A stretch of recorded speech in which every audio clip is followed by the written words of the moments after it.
Les trois éléments les plus importants à considérer quand on conduit sur la neige sont l'anticipation, le contrôle de la vitesse et la vision. Où on regarde dans l'éventualité d'une perte de contrôle est absolument crucial. On va parler de tout ça, mais avant, quand on entre dans une voiture à une journée froide, la première chose à faire est de démarrer le moteur. On veut que la voiture se réchauffe pendant qu'on ajuste notre siège, miroir, etc. Ensuite, on met le chauffage au maximum, le ventilateur au maximum aussi, on dirige l'air vers le pare-brise et on pèse sur ce bouton avec le rectangle et les flèches afin de dégivrer la fenêtre arrière. C'est important de le faire parce que quand on entre dans une voiture froide, avec la chaleur qu'on génère, les vitres vont s'embuer très vite et ça va prendre beaucoup de temps pour les dégivrer. Comme on a mentionné au début, l'élément le plus important quand on conduit dans la neige est l'anticipation.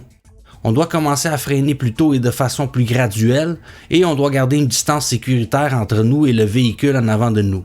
On doit garder un intervalle entre notre véhicule et celui qu'on suit d'au moins 3 à 4 secondes. Si on accélère trop brusquement, les roues vont se mettre à patiner. Si on continue à accélérer, les roues continueront à patiner et on va perdre la traction. Dans ce cas, on relâche l'accélérateur et on le réenfonce graduellement jusqu'à ce qu'on reprenne le contrôle. Même chose avec les freins. Si on bloque les freins et on les garde enfoncés, on peut perdre le contrôle. Si c'est le cas, on relâche le frein et on le pompe jusqu'à ce qu'on reprenne le contrôle de la voiture. Quand on commence à perdre le contrôle, c'est là que ça se complique. Si on perd le contrôle de la voiture, on doit arrêter d'accélérer ou lâcher le frein afin de reprendre le contrôle.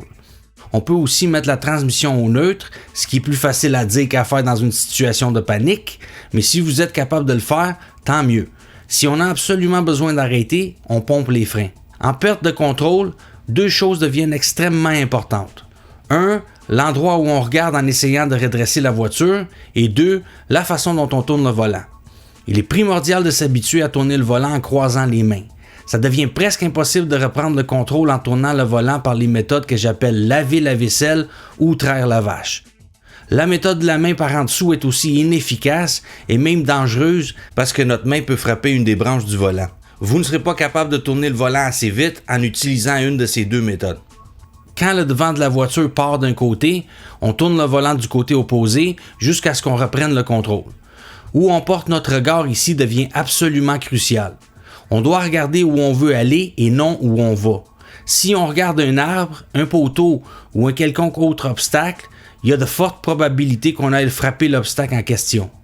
On doit absolument regarder où on veut aller. En d'autres mots, on doit focusser sur la solution et non pas le problème. L'obstacle est le problème, l'endroit où on doit aller pour l'éviter est la solution.